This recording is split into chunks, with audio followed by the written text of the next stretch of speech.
teste, cara, é uma empresa espanhola, chama-se TellMeGen, né? E essa TellMeGen, eles, tipo, você faz o teste, eles atualizam para o resto da sua vida. Estou gravando aqui, para quem for ver o vídeo gravado, estou falando de um teste de neve que eu fiz, que eu utilizei como exemplo na outra aula e recebi um resultado hoje. Então, eles atualizam para o resto da sua vida, essa é a proposta. Já faz uns anos que eu fiz e eles continuam me mandando e-mail de quando em quando. Olha, você tem uma mitocôndria de origem norte-americana, índio-norte-americano, tá? Índio-norte-americano, tal. De puta que pariu, como é que o negócio vai dali para lá? Né? É porque a história da civilização brasileira, da raça brasileira é complexa, né? Então, gente, eu estava aqui falando com o Daniel, né, ele me fez uma pergunta logo no final da aula, e eu anotei aqui porque eu esqueci de colocar nos slides, tá? Trata-se eu vou ver se consigo colocar muito rapidamente. Trata-se do texto do Fábio, né, que foi o segundo que eu mandei para vocês. Vocês conseguiram ler os textos, gente? Então, ele só o primeiro. Qual foi Eu o não consegui primeiro? ler o do Durão, não. Ah, ok. Tá. Aí eu fiz algumas anotações, porque eu não vou mentir, não. Eu achei bem confuso. O texto do Barter é selvagem. Selvagem. Acho que ele estava assim, chapadaço. Desculpem, falando isso na câmera. Né? Mas, de fato, tem essa complexidade, sim. Está confuso. Mas com o que eu estou falando? Eu tava olhando outra tela agora. Como você falou? Quem falou antes? Eu. Ah, foi a Maria Eduarda, tá bem. Certo. A nossa aula hoje, né, é sobre a obra como um desses elementos em crise nesse tripé que articula tanto a história literária de Cândido, tá, como vários modelos distintos, né, de teoria sobre a literatura, sobre a história, sobre o circuito que compõe a literatura. Né? A gente tem sempre esses três elementos. Autor, obra, público. Se vocês quiserem, a gente tem autor, obra, leitor. Né? Esse é um modelo de Eco, por exemplo. Né? A gente tem também no modelo Jacobsoniano, é o emissor, a mensagem e o receptor. Aí você tem as outras coisas, canal, referente e tal, mas no fundo esses três elementos é que vão importar fundamentalmente para a estruturação de diversas ideias no campo dos estudos literários. E como essas noções vêm apresentando inflexões, crises, renegociações, né? A gente vê que os nossos modelos de estudo, de produção de conhecimento dito normal, né? Normal quer dizer normalizado, enquadrado, usual, habitual, aceito, né? Pela normalidade. Essas condições de produção de conhecimento vêm sendo alteradas, tá? O Ricardo pergunta, a morte do autor? Sim, apareceu no nosso texto anterior, né, no autor, e o texto era do Hansen, de autoria do Hansen. Ele menciona a morte do autor tanto na versão bartesiana, que é o autor que a gente vai discutir hoje, como na versão Foucaultiana, né, da morte do autor. Antes de tudo, eu queria falar sobre os trabalhos. Como é que vocês estão com os trabalhos? Eu estou com mais ideias aí, mas nada certo ainda, mas Nada certo é ótimo, porque nada certo é aquilo com que a gente vai fazer o nosso trabalho. Se tivesse certo, aí você já fazia o TF, fechava a disciplina, resolvia o negócio. Né? Mas é essa abertura que é interessante explorar.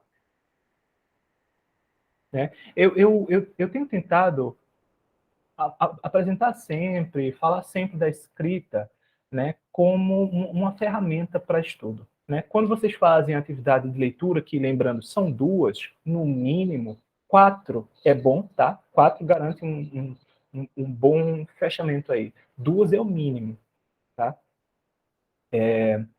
Tanto a atividade de leitura é uma ferramenta de estudo, quanto a ideia de vocês proporem um projeto de trabalho ou um ensaio, né, faz da escrita uma ferramenta para a produção do saber de vocês, né? Na escrita, vocês se medindo com as próprias ideias, vão descobrir coisas que vocês não sabiam que sabiam, né? Bem como vão descobrir coisas que vocês imaginavam que sabiam, mas que talvez esteja faltando ali algum ponto de apoio, né?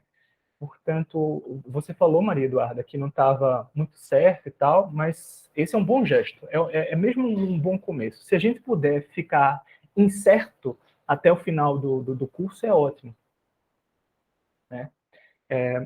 Na outra turma, agora, eles me perguntaram, mas o que trabalho tem de ter, afinal, Matheus? O que é que tem de aparecer nesse diabo de trabalho?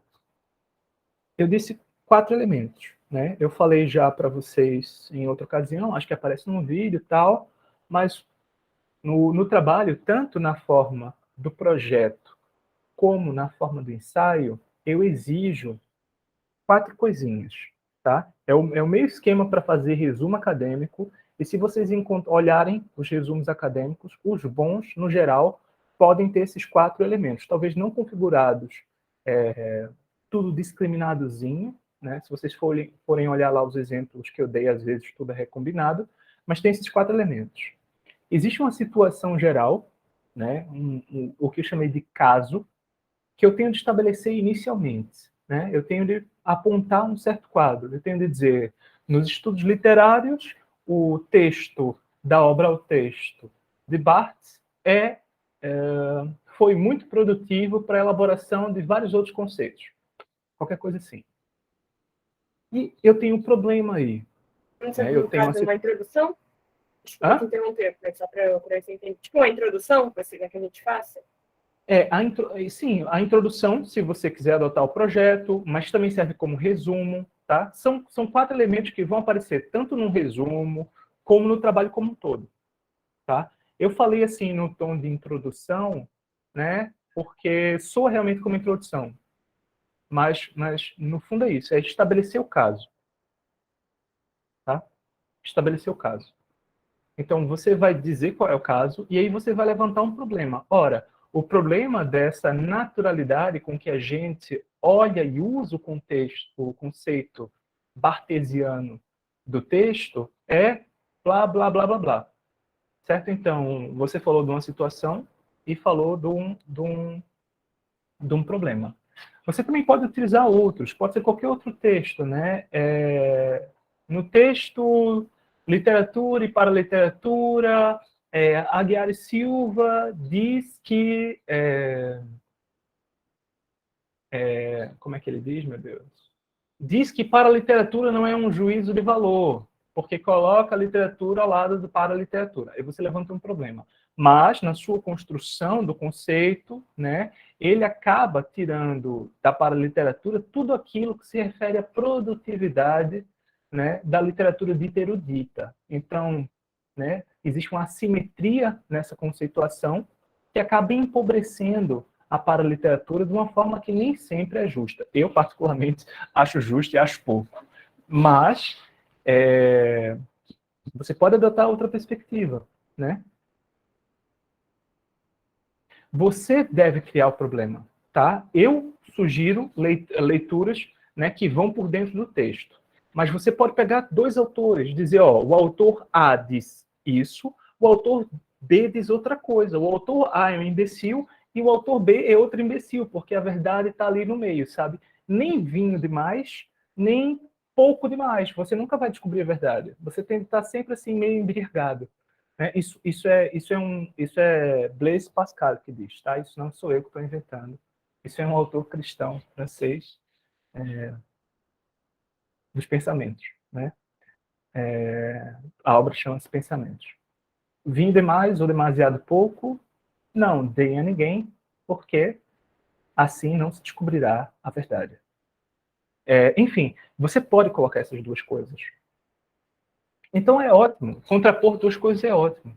Você também pode tentar fazer, você tem tanto essa opção de fazer uma leitura cerrada dos textos teóricos, procurando ali as contradições, como você pode mostrar que 2 textos tentam resolver um problema e que o autor A propõe uma coisa, o autor B propõe outra.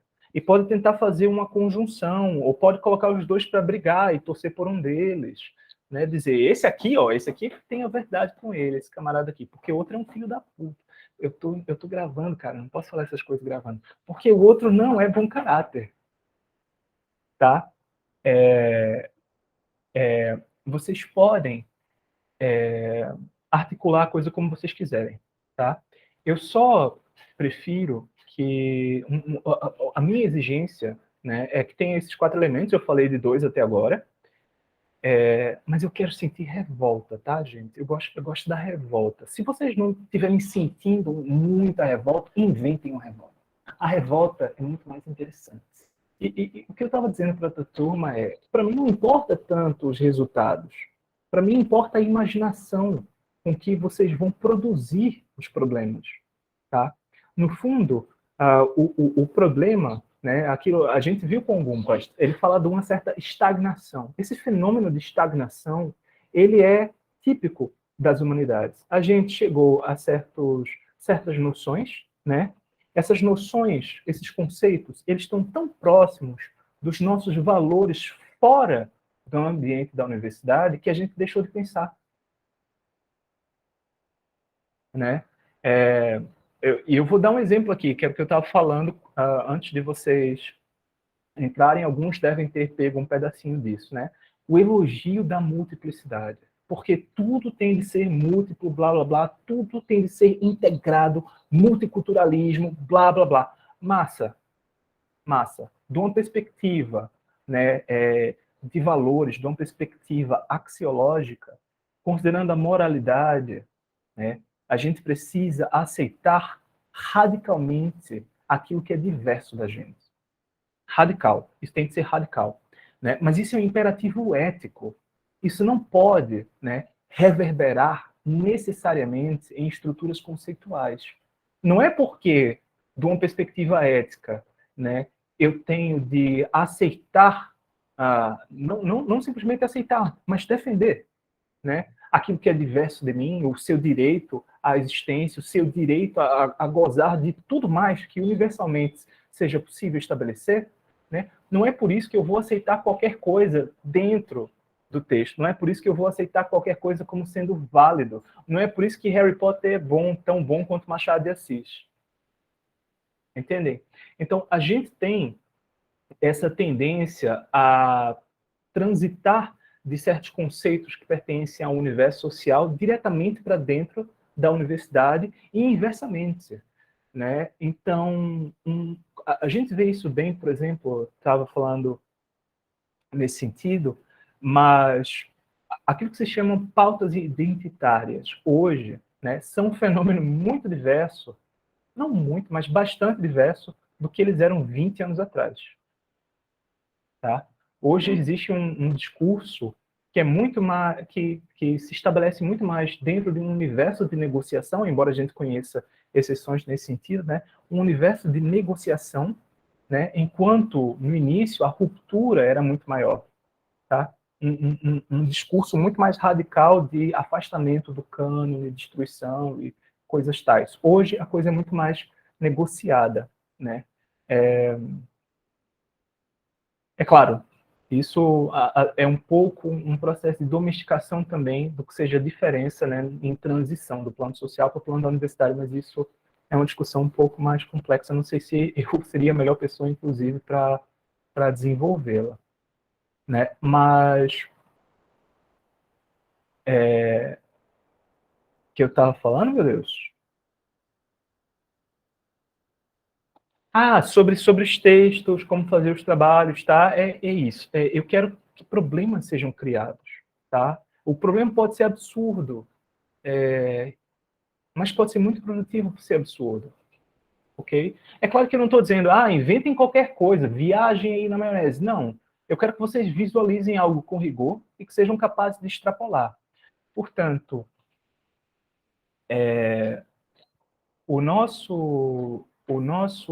nossos 4 elementos são um problema, tá?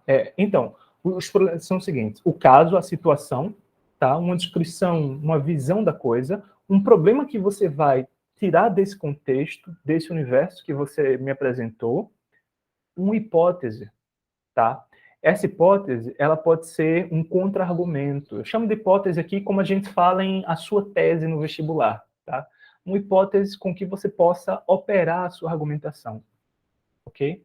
Então, pode ser uma solução para o problema, uma alternativa para o problema, pode ser outra forma de perspectivar uma contradição que você encontrou, ok?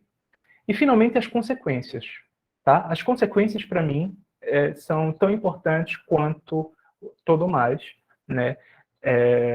Tudo que você faz como acadêmico intervém sobre um quadro. Você pode achar que a academia é responsável porque a gente senta aqui e a gente vai ler uns gibis e vai falar dos gibis. Isso não vai servir para nada, mas isso é falso, tá? Quem, por exemplo, está associado às questões de representatividade na academia sabe muito bem, né, que o trabalho acadêmico não é dessa inconsequência toda. E isso tanto tem consequências dentro da universidade como para fora, né? O que é que eu ganho repensando, como o Durão vai fazer, a obra, tá? Isso é um exemplo de modo de explorar consequências, tá? 4 elementos.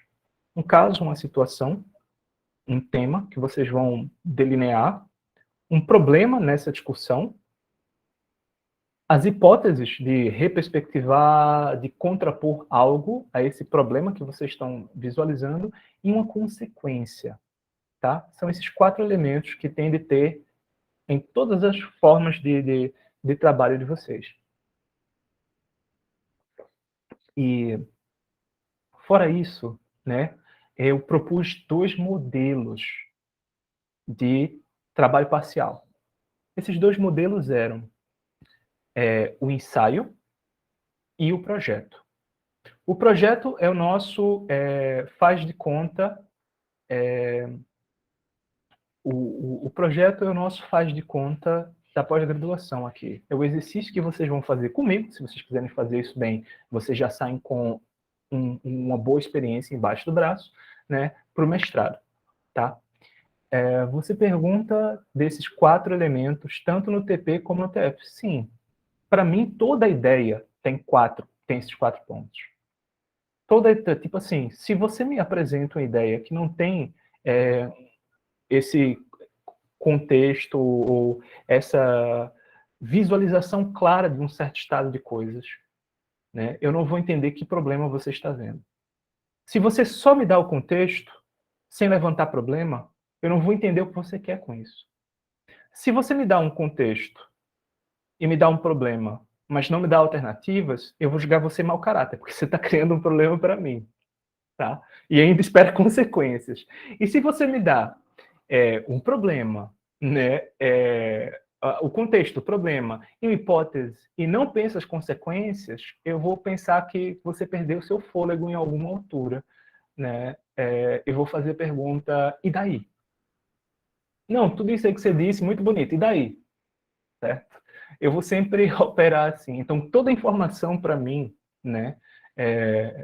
Inclusive, isso é uma chatice na padaria, porque eu vou sempre começar contando histórias sobre como eu desejava aquele pão, como não estava procurando, mas finalmente fui ali, encontrei e tal, toda crise, né? Trabalhar com hipóteses, olha, vocês têm sempre esse pão aqui, existe um horário em que eu devo chegar, que o pão vai estar mais fresquinho, tal, tal, tal, e consequências, né? Bom, se vocês tiverem sempre esse pão aqui, de que eu gosto tal, eu vou voltar aqui mais vezes. Mas, cara, as pessoas já atrás na fila em mim, então, puta que o pariu, pá.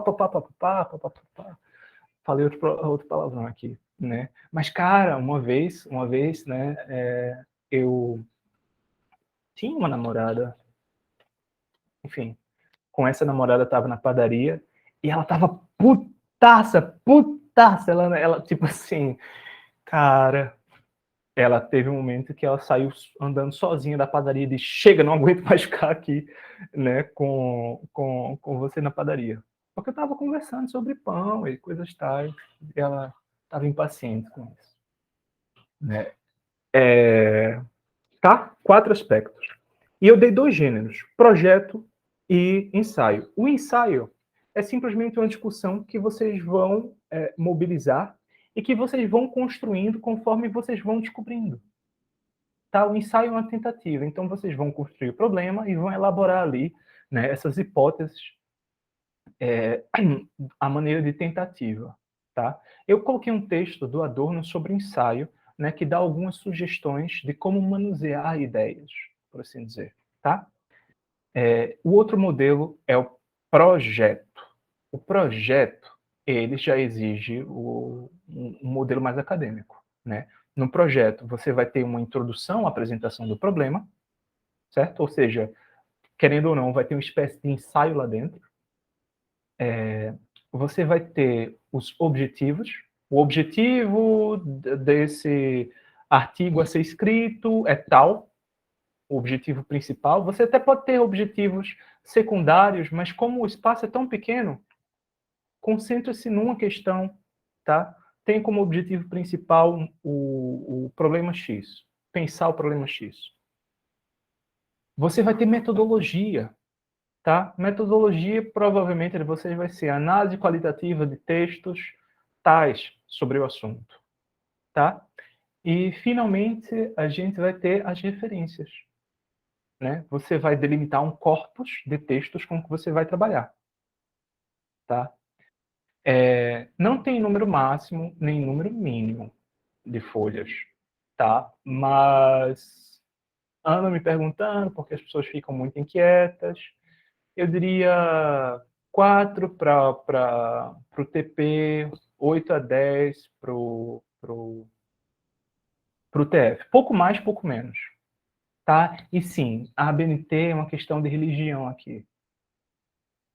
Sobretudo para o TF. É o que eu estou dizendo. Enquanto no TP vocês têm essas opções, né, de fazer algo mais livre mesmo, mais tentativa, ou se programar para fazer algo, o trabalho final ele vai ter o formato do artigo acadêmico.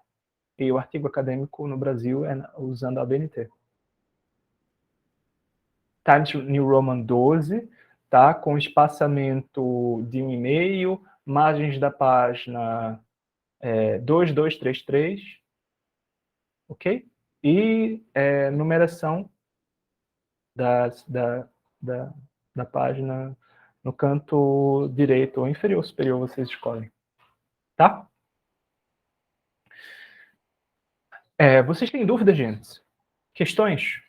Só para a gente esclarecer antes de continuar, ou de iniciar a nossa aula.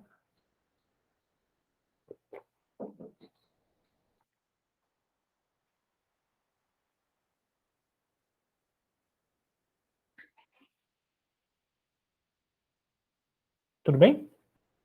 Vocês estão me ouvindo? Então porque a Isa está me respondendo. Então, tudo bem, né?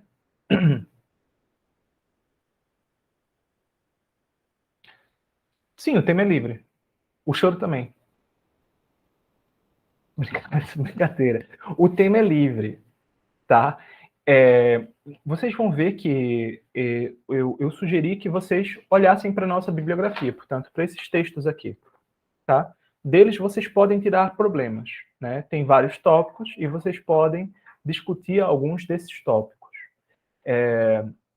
Vocês têm de fazer isso com antecipação, portanto, vocês têm a liberdade de fazer isso com todo o material de semestre, mas vocês vão ver que nos slides que eu tenho colocado questões dirigidas também.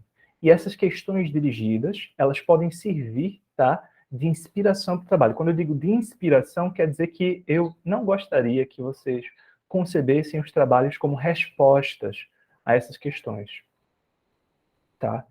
Vocês até podem fazer atividades de leitura considerando as questões, por exemplo. Não, eu gostei desse texto aqui, que foi exposto já, né? Você colocou essa questão aqui no final e eu quero fazer uma atividade de leitura sobre isso. Massa, faça, tá?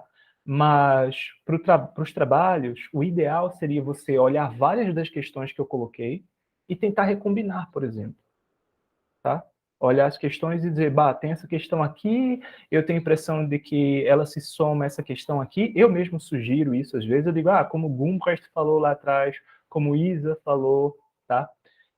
Vocês recombinam isso e vem. Isso é claro, se vocês já não tiverem assim, de modo claro, evidente para vocês, o problema com que vocês vão lidar, tá? Mas o que eu quero dizer é isso, gente, eu acho que é sobretudo importante a gente fazer usar a fantasia crítica. Usar a nossa imaginação para sair um pouco da caixinha. Você pergunta, né, se eu posso falar sobre as atividades de leitura. Posso. São 4? Eu sugiro 4. São 2 obrigatórias, tá? 2 são o mínimo. Sem essas 2, você perde a nota de maneira certa, tá? E com 4, você já garante melhor, né, que a sua nota vai ser distribuída com as melhores avaliações. Portanto, se você me faz 2 atividades de leitura que não vão estar satisfatórias, né, a sua nota vai ser 1. Se você me dá 4 atividades de leitura, as 4 podem não estar tão boas assim, mas a sua nota já vai ser aumentada por conta da forma como você resolveu participar da disciplina. Certo? E o que diabos é essa atividade de leitura? Fichamento, comentário. Eu quero apresentar oralmente o texto. A gente combina e tal. Isa, eu coloquei isso essa pergunta sobre como a nota final é formada, né, eu coloquei lá na apresentação, tá? Mas no sistema é formado assim, né? Vocês têm 2 notas, tá? No sistema, 2 notas. Uma dessas notas eu coloquei como sendo trabalho final. A outra nota ela vai ser composta pelas atividades de leitura e pelo trabalho parcial, tá? De modo que, quando a gente considera a integralidade, tá?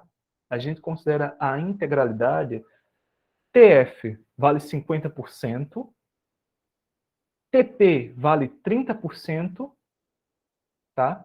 E as 2 atividades de leitura somam 20% do total, tá? Certo? Mas é isso, vocês têm que fazer as 4. 2 atividades de leitura, TP e TF, né? No mínimo.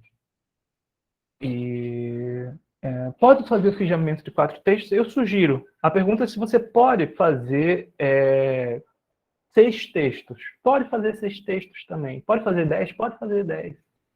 Pode fazer 10. Tá? O TP é até o dia 31, está lá no Classroom. E as atividades de leitura são até o fim do semestre. Eu sugiro que vocês não deixem as coisas para o fim do semestre, porque eu vou ter muita coisa para fazer, né? E eu não vou poder fazer da melhor forma que contribua com a aprendizagem de vocês. Tá? Eu sugiro também que, se vocês tiverem disponibilidade para marcar um horário, agendar um horário comigo para a gente conversar sobre esses trabalhos, vocês façam isso, pode ser ótimo. Tá? Professor, você pode só Oi. falar as datas que você acabou de dizer, que eu fui anotar aqui, aí eu acabei me confundindo. Sim. 31 desse mês? 31 desse mês, o TP. TP, tá, tudo bem.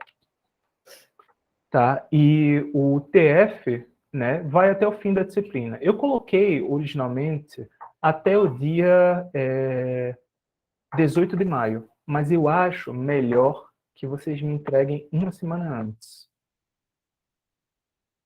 Tá? Uma semana antes. Portanto, na semana anterior à última, né, o ideal é que vocês me submetam esses trabalhos. Eu posso aceitar depois, mas deduzindo pontos e coisas tais. Eu acho uma chatice isso, mas eu realmente preferia que vocês me mandassem, né, uma semana antes, para ter tempo, tá, de corrigir direitinho, colocar as notas bonitinho, por aí vai. E o ideal é que vocês mandassem bem antes, que vocês viessem discutindo isso comigo ao longo, né? Mas não podendo, tá? Raquel, não peguei na hora que estava falando. Trabalho de leitura a gente escolhe livremente. Sim. E faz um fichamento. Sim. Comentário e envia. Sim. Pelo Classroom. Tá? Tudo aqui é livre. Tudo aqui é livre. A ideia é de vocês, os fichamentos são de vocês. Eu não quero dirigir nada aqui. Né? Você me pergunta se essa disciplina tem avaliação final. A avaliação final, você diz, caso caso a nota obtida não seja suficiente para avaliação, para aprovação? Ou você fala, em vez de fazer o trabalho, fazer uma prova? Caso a pessoa não tenha nota suficiente no final do período. Eu tenho de fazer, eu tenho de fazer uma avaliação. Se vocês não têm, por exemplo, faltou, não entregou o TF, né? Perdeu 50% da nota. Vai precisar fazer a avaliação final, né? Eu acho que precisa, né? A média aqui é 7, não é? Abaixo de 7, vocês fazem a avaliação final, e aí, depois da avaliação final, se vocês tiverem 5, vocês conseguem passar, se vocês não tiverem 5, vocês reprovam, não é isso? Acho que é isso mesmo. Eu nunca reprovei aluno, não, cara. Eu não reprovei por falta. Tipo, figura. Né? E mesmo assim, gente que estava prestes a reprovar por falta, eu digo, faz aí uns fichamentos a mais e eu conto com participação. Ficha os textos da aula, escreve sobre o texto da aula e pronto. Tá? Eu acho despropositado reprovar um aluno quando a dinâmica aqui é muito mais de participação, discussão, tal. Né? Por isso eu prefiro que a gente vá falando sobre os trabalhos. Tá? É mais interessante do que simplesmente chegar e avaliar. Eu acho que avaliando, sabe, uma pessoa, você não está avaliando grande coisa. Eu sou muito bom em memorizar coisas e esquecer delas. Eu posso chegar a despejar o que eu acabei de... Não posso porque eu não tenho esse poder todo, mas eu conheci um cara que era assim. Mas eu consigo fazer bastante coisa nesse sentido. Memorizar várias porcarias, jogo lá, ó, leio o pontinho final, nem sei o que eu escrevi, nunca mais volto. Tá? Esse trabalho de criar um problema, pensar um problema, é muito mais interessante para vocês, para o futuro de vocês, para a relação que vocês vão ter sempre com a literatura, para a condição de vocês como professores, formadores de outros seres humanos e coisas tais. Tá? Esse modelo de você sabe ou não sabe do assunto, acho babacal. Tá?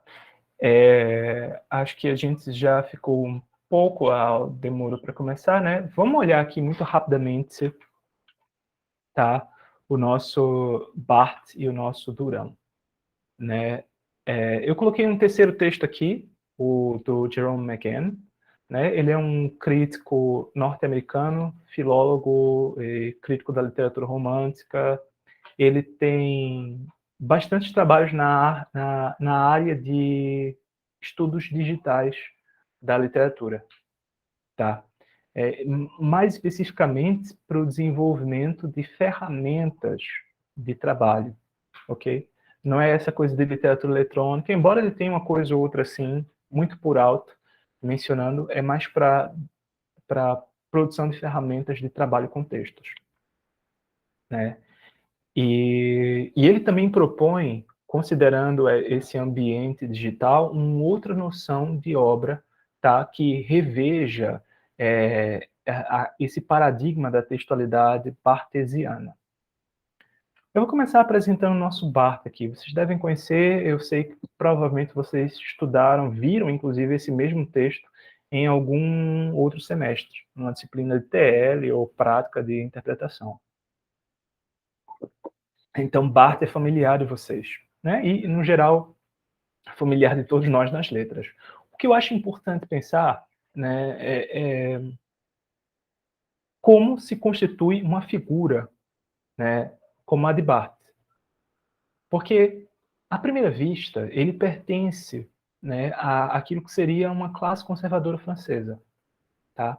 No entanto, tem certas experiências que a gente vai encontrar nesses intelectuais dos anos 60 e 70 da França, Barthes, Foucault, Derrida, né, que os afastam um bocado do que seria essa mediania, né, de pertencimento à massa ou aos conservadores. Tá?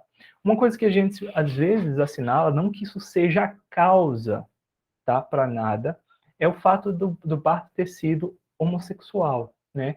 Então, ele estava tendo uma experiência em que ele se integrava perfeitamente, né, como homem branco, francês de nascença, tal, aos quadros institucionais que ele ocupava, ao mesmo tempo que ele se diferenciava, né, desses quadros. E a gente fica pensando, pô, hoje em dia, né, a homossexualidade é uma coisa, mas nos anos 50 e 60 na Europa, a homossexualidade ainda era concebida muitas vezes como patologia, certo?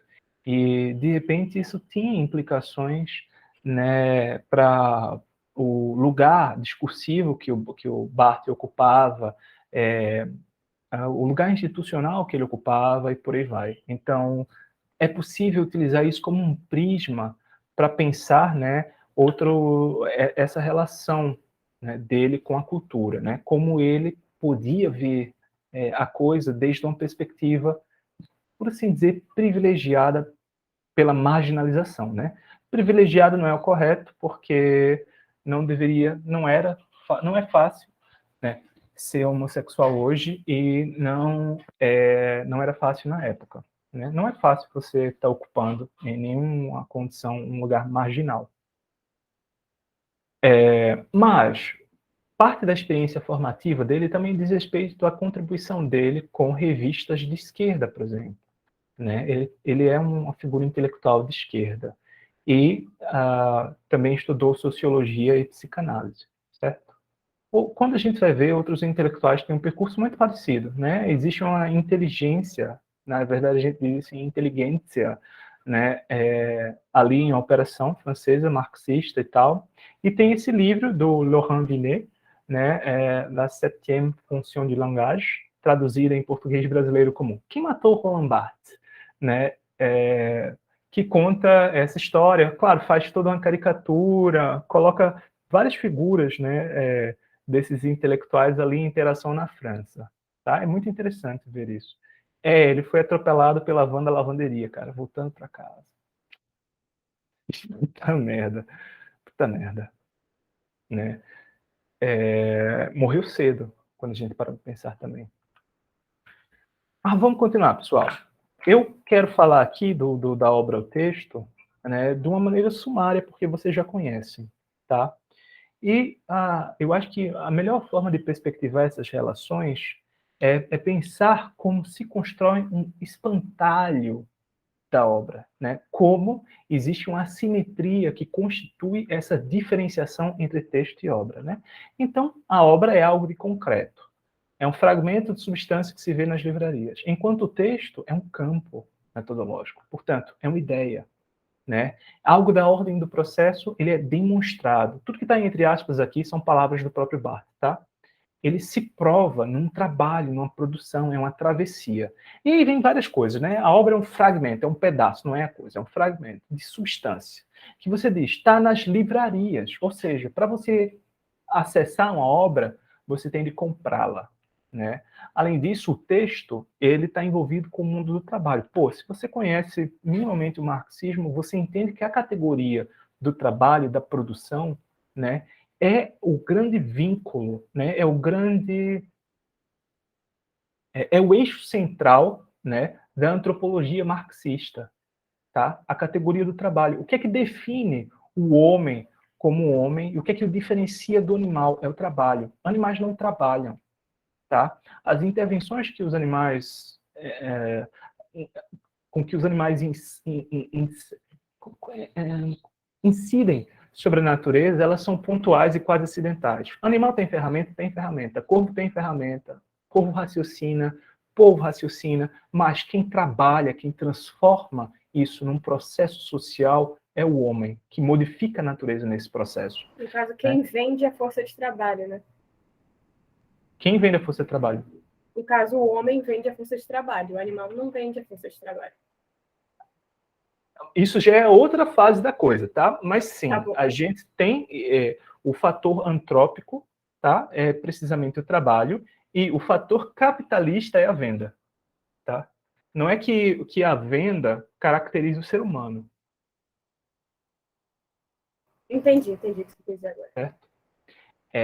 Mas a gente vai entrar nisso nesse texto, inclusive, né? O Barthes vai dizer, né, que o texto, né, pertence ao mundo do trabalho e representa e é dotado de uma força de subversão, tá? A função social do texto é suscitar problemas de classificação. Portanto, o texto coloca em causa a ordem social, né? É, dessa forma, um instrumento numa luta sociopolítica, tá? É interessante colocar aqui também que ele implica, né? Ele apresenta esses problemas de classificação, pois implica a experiência do limite, né? E nesse sentido ele é paradoxal, ele está junto da opinião, mas ele corre em paralelo à opinião, ele não se confina à opinião. E nesse passo eu acho que Barthes diz muito pouco da obra. O que a gente pode entender da obra aqui? Que é o que está confinado, é a opinião corrente, a obra é uma censura da não obra, enfim, não faz nem sentido propriamente essa articulação nesse passo, né? Porque, como eu disse, existe uma assimetria nessas concepções. Então a obra fecha-se sobre o significado, né? E aí se desdobra como texto puro, né? Objeto da filologia, ou como objeto da hermenêutica. Tá? E o Barthes ainda diz assim, é uma categoria institucional da civilização do signo. Né? O signo como esse processo de remissão do significante ao significado fica por aí. Tá? Já a obra, ela pratica o recuo infinito do significado. Tá? Quer dizer que sempre que você tenta atingi-lo, ele se afasta. Né? Eu gosto dessa coisa que ele coloca logo depois, né? No texto depois e aqui também. Trata-se de um movimento serial de desligamentos, encavalamentos, variações, uma lógica metonímica. Tá? Então, a metáfora aqui é básica. Né? Enquanto a obra é uma espécie de superfície a ser penetrada, né? O sentido está por baixo, está velado, a hermenêutica vai lá e escava, o texto representa essa rede, essa multiplicidade de processos que vão pipocando. Tá? E por isso ele vai dizer, né, que é uma lógica que coincide com a libertação da energia simbólica, é um jogo, não acaba, não se encerra num ato. Né? E nesse sentido é plural. Mais do que isso, o texto realiza, concretiza o próprio plural do sentido. Que diabos é isso? Realizar o plural do sentido. O sentido, né, aqui está sendo colocado desde uma perspectiva linguística. Né? Então, o texto realiza processos semióticos, né, como tais, os próprios processos. Ele não é simplesmente uma função semiótica secundária, tá? Ele é algo mais de raiz. E daí existe um processo de explosão do sentido, de disseminação do sentido. Né? Na linguagem instrumental, eu digo, vocês escovaram os dentes hoje? E vocês vão entender precisamente a pergunta de modo literal, né? Se eu estou questionando, né, sobre os hábitos de higiene de vocês, higiene bucal. No entanto, dentro desse contexto, né, eu posso extrair outras questões. Eu posso perguntar se vocês escovaram os dentes hoje e estou tentando sondar, né, vocês e esses hábitos. Eu posso estar fazendo uma pergunta muito pontual, né, sobre uma coisa. Eu posso, sei lá, é que esse exemplo de escovar os dentes não é bom, tá? Mas pode haver também um campo de sugestões, tá, que opera junto a essas perguntas, certo? Então, tudo isso pertence ao sentido, né? Só que a obra retém isso.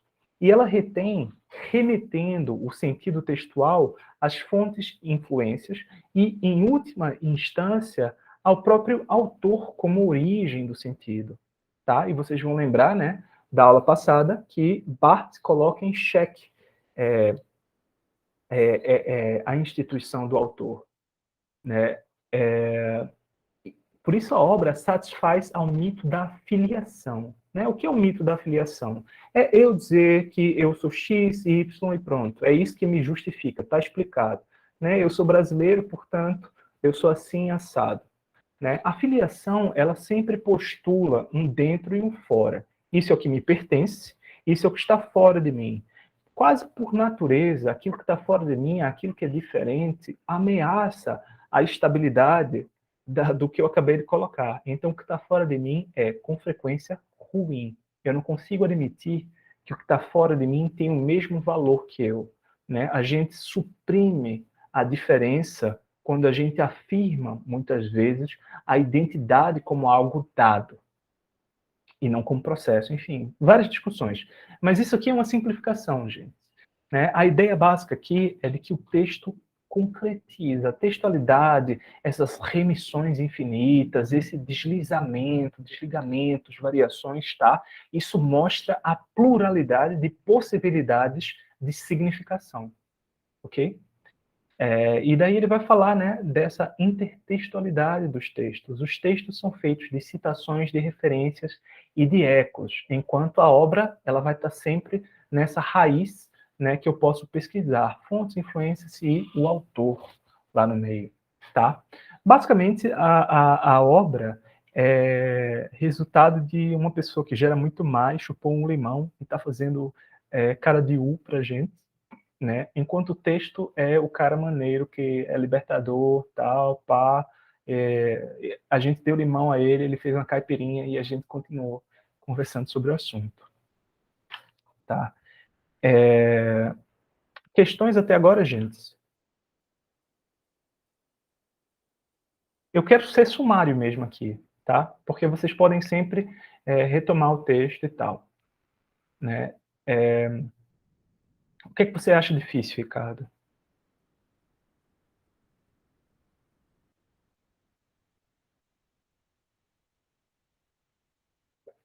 Da caipirinha?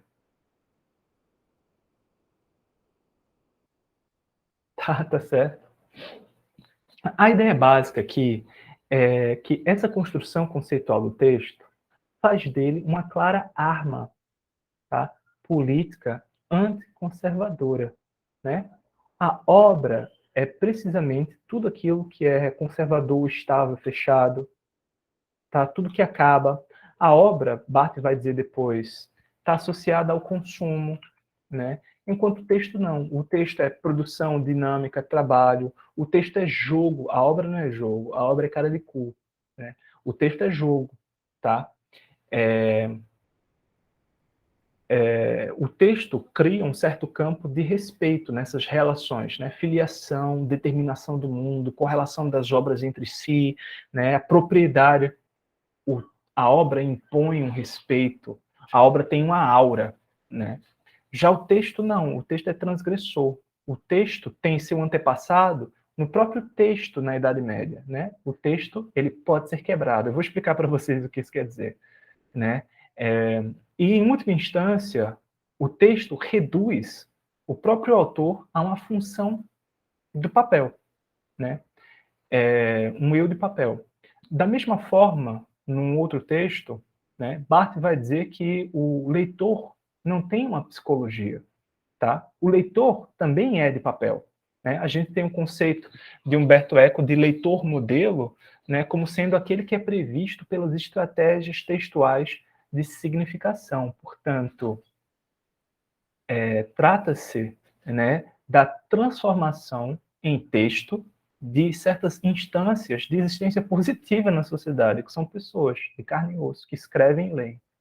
Mas, enfim, a gente tem essa cena que, para mim, é extremamente fantasmagórica e fetichista, num grau, assim, esquisito, tá?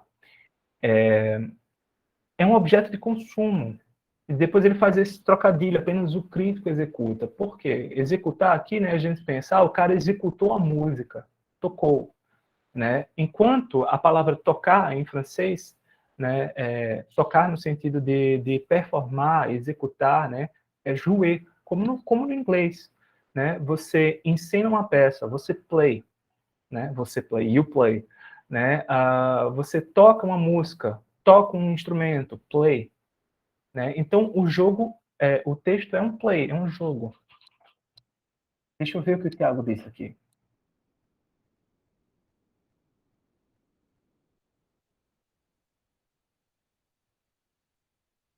Na verdade, não seria mais preciso, de acordo com esse texto, a expansão da ideia de autor, uma vez que o texto é plurívoco, cada leitor é, de certa forma, um autor? Aqui, talvez você esteja olhando para o autor como produtor, né? O leitor é o produtor, e já não o autor. Dá para entender? Você tem o leitor e o autor aqui, mas o que está em jogo são traços que pertencem a essas instâncias, né? Então, enquanto existe essa polarização, leitor-autor, existe um terceiro elemento, que é aquele que está mediando a relação, é produtor. O autor diz, eu sou produtor do sentido. E essa é a ideia de autoridade, tá? Enquanto o leitor diz, não, eu sou produtor do sentido. E aqui ele democratizou, porque para cada autor a gente tem milhares de leitores. Certo? Seria essa a distinção. E daí, né? Mas, de fato, Barthes, nesse texto, ele vai falar que o texto aproxima, tá? Autor e leitor. Na verdade, ele fala em escritura e leitura. Tá? Escritura e leitura. A palavra autor carrega o senso da autoridade. Tá? Etimologicamente é isso mesmo. Tá? Autor é aquele que impõe um certo dever para quem vem depois. Tá? Camões era um escritor e não propriamente um autor. No entanto, às vezes se referem a ele como autor. E quando os críticos do contexto se referem a ele como autor, isso já assinala uma dignificação da figura de Camões no século XVI. Né? O escritor é uma pessoa que sentou a escrever, o autor é o que está imbuído de autoridade sobre o texto. Tá? A gente viu isso por alto na aula anterior. Né? O Hansen ele fala da diferença entre escritor, e autor. Autor na Idade Média e depois como isso vai influenciar o pós-estruturalismo também. Mas por alto nesse passo. Né?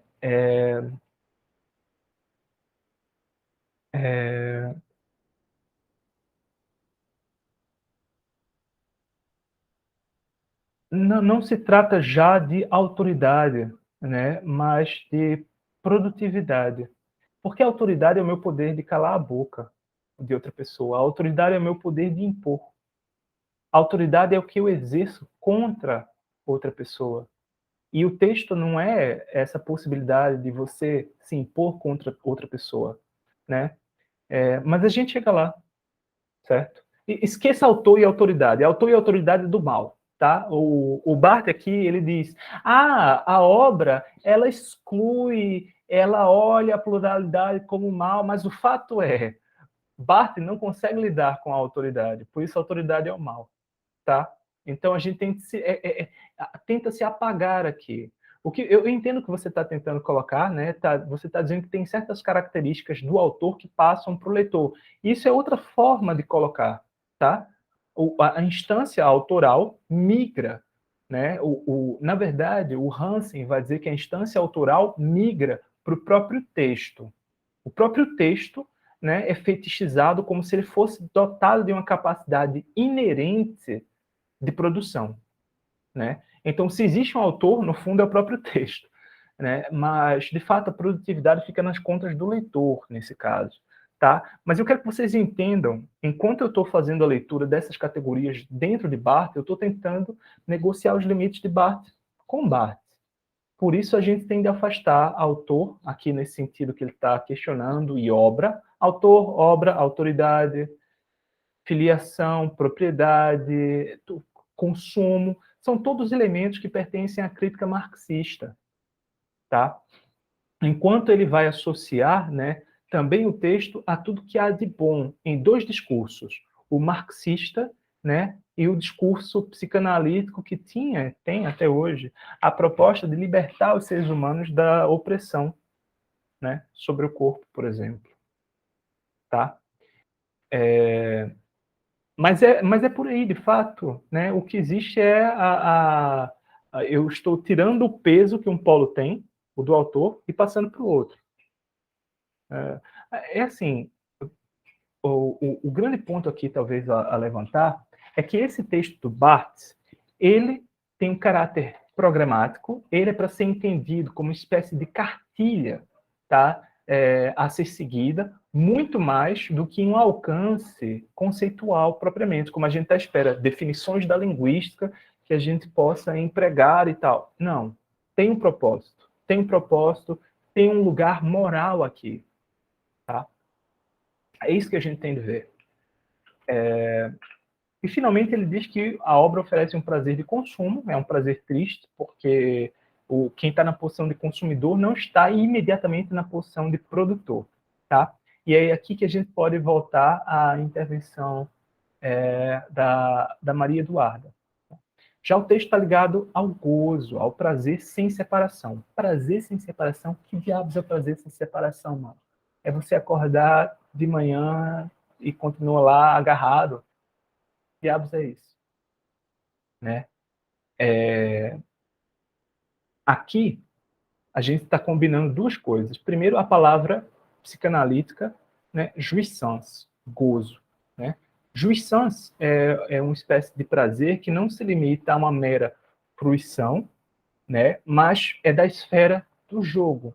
Jouissance, né? Tem essa raiz compartilhada com jouer, jogar. Na psicanálise lacaniana, a jouissance está ligado a um modo feminino de prazer, é um gozo do outro, né? O gozo de produzir o gozo do outro. E quando a gente vê o texto ligado à jouissance, a gente tem de entender, né, essa imagem especular que o Barthes produz aqui. O leitor, ele sempre joga duas vezes. Por quê? Porque o texto está jogando com ele mesmo, né, e o leitor está jogando com o jogo do texto. E aí, nessas teorias, né, em certa interpretação psicanalítica, o prazer feminino é esse prazer que incorpora a possibilidade de produzir prazer no outro. Né?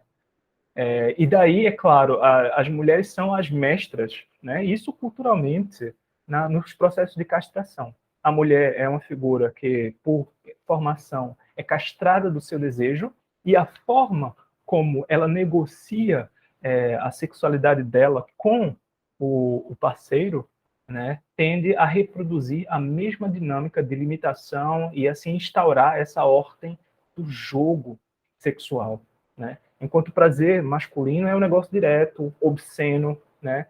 Aí vem várias teorias, isso está na própria genitalidade, porque o órgão masculino fica pendurado, enfim, umas coisas assim.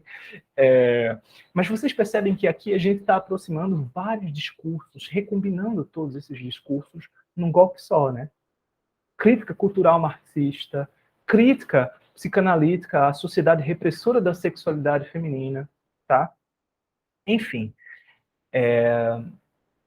E voltando aqui para a questão da produção, gente, que é muito interessante.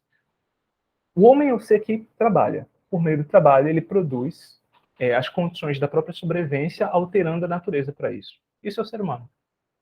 No entanto, num determinado estado, né, da nossa relação com a natureza, a gente desenvolveu formas complexas de divisão do trabalho. Tá? Mais do que isso, essas formas complexas de divisão incluem também formas complexas de troca. Tá? E troca se estabelece junto à dominação. Né? Trata-se da história do desenvolvimento da moeda, do dinheiro, que serve para troca, né? E das relações de poder que estão associadas a esse dinheiro, a essa troca que permite, né, que a produção vá circulando.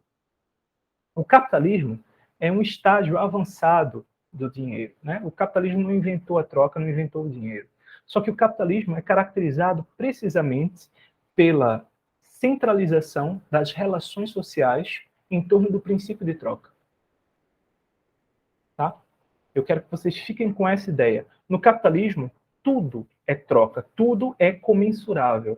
Existe, né, o dinheiro, né? O dinheiro acaba sendo uma espécie de valor universal, uma certa transparência, em virtude do qual eu posso pensar tudo. Essa camisa custou X dinheiros, né? Da mesma forma como um saco de cuscuz custa X outros dinheiros e por aí vai. Né? Eu posso pensar isso na forma de dinheiro, o dinheiro resolveu o meu problema. Eu também posso pensar isso na forma do trabalho. Quanto trabalho eu pus aqui para comprar essa camisa? tá? X horas de trabalho, X minutos de trabalho para comprar um cuscuz ou assim. Enfim, no capitalismo, né, o meu trabalho ele fica submetido, portanto, a um processo total, né, da produção. E para que eu ingresse nesse processo, eu tenho de topar um certo pacto, né? E esse pacto ele é fundado legalmente, né, no direito à propriedade. Tá? Portanto, algum idiota disse que essa pessoa é dona desse pedaço de terra. Essa é uma das coisas mais absurdas do mundo. Por que eu tenho de comprar uma casa? Que louco, pô. O cara tem de comprar um terreno. Essa porra era tudo mato. Os caras chegaram aqui e disseram, essa merda é minha. E agora eu tenho de pagar para morar? Tá louco, pô. Né? Portanto, algum idiota disse, essa terra é minha, colocou uma cerca, né, e disse, se você quiser trabalhar nessa terra, esse é o contrato. Ou eu vou pagar tanto para você produzir X para mim. É aí que começa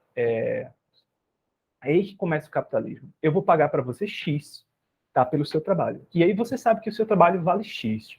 No entanto, o meu camarada ali vai revender esse trabalho que eu fiz, né, pelo valor X mais Y. X mais 1, vamos chamar assim. Né? E nesse 1 que ele ganhou, ele não estava fazendo nada, né? E esse 1, a rigor, pertence diretamente ao que eu produzi. No entanto, ele me foi suprimido. Tá? Isso se chama apropriação da mais-valia. Né? Nesse processo de supressão, eu acabei ficando com menos do que aquilo que eu deveria ter pelo trabalho que eu executei. Né? E aí vem condições que tornam a coisa mais complexa, jornadas de trabalho e os problemas levantados pelo próprio consumo.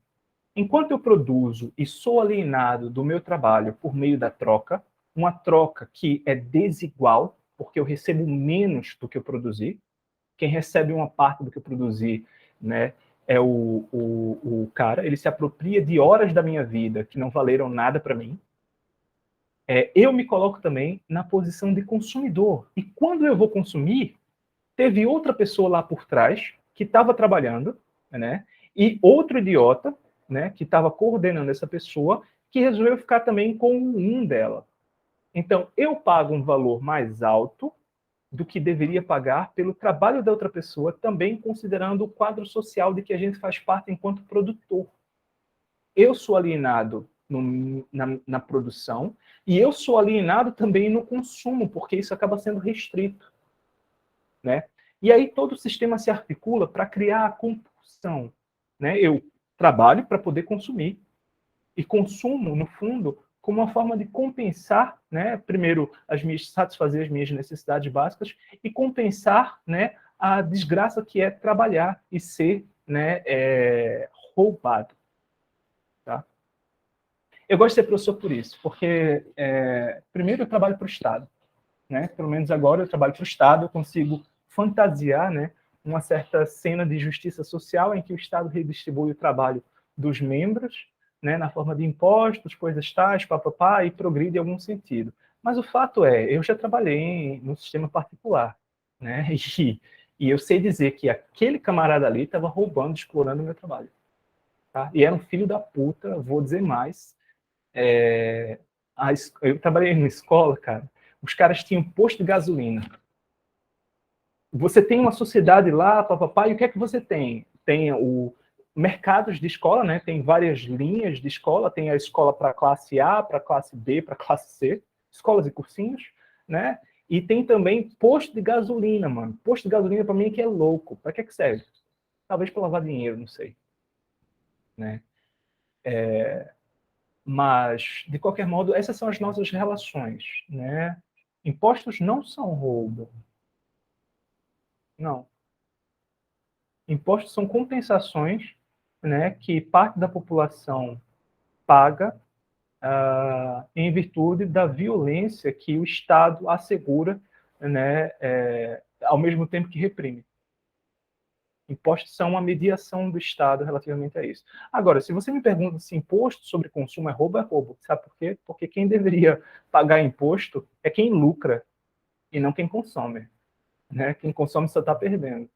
Impostos sobre consumo são uma retardadice burguesa, filha da puta, de um sistema neoliberal de organização social e, obviamente, declínio de valores morais e de tudo aquilo que torna a gente humano.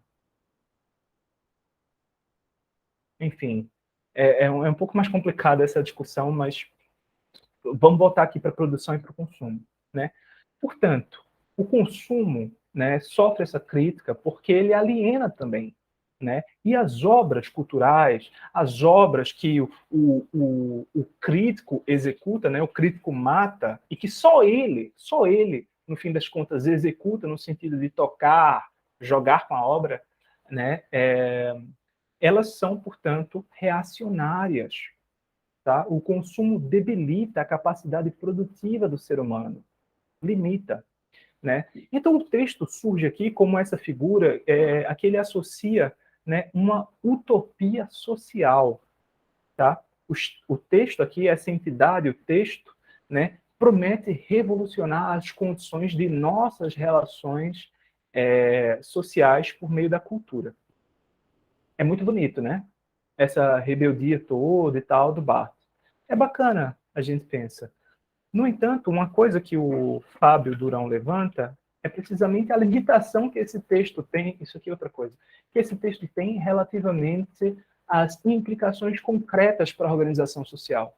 Você pode ter 5.000 Barthes aí falando de texto. Você vai ter uma porrada de professor de literatura falando de texto, polissemia, multiplicidade, veja só como o sentido não é estabilizado, blá, blá, blá, mas a África continua pobre e fodida. Né? Mas a gente continua passando os mesmos problemas de saúde pública relativos à forma como, né, a guerra contra as drogas, né, é um sistema de lucro para a rede de traficantes e para as pessoas de colarinho branco que estão ali por trás organizando aquilo. Né?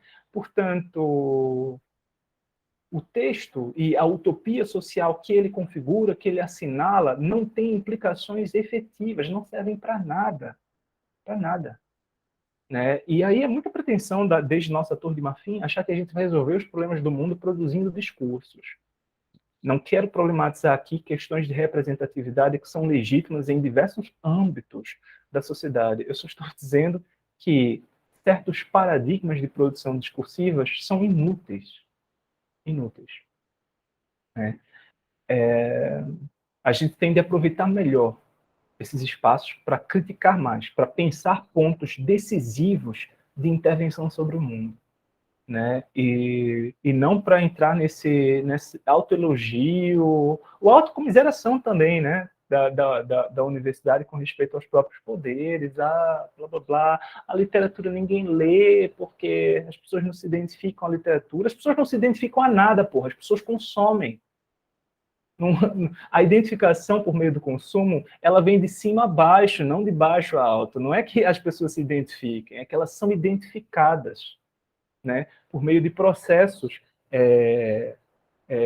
mercadológicos amplos. Mas, de qualquer modo, isso é uma perspectiva sobre o estatuto das nossas negociações culturais atuais. Né? Deu para ver que eu me alinho num certo materialismo rigoroso com respeito a essas coisas. Mas vamos voltar aqui para o texto. Eu trouxe aqui exemplos de prática, né, que Barthes vai remeter à Idade Média. O texto pode ser quebrado. Né? Isso aqui são textos quebrados. Tá? Quando a gente olha para aqueles caras que sabem um monte de coisa, não, porque Leonardo da Vinci, olha, ele era polímata, polígrafo e tal. De fato ele era. Tá?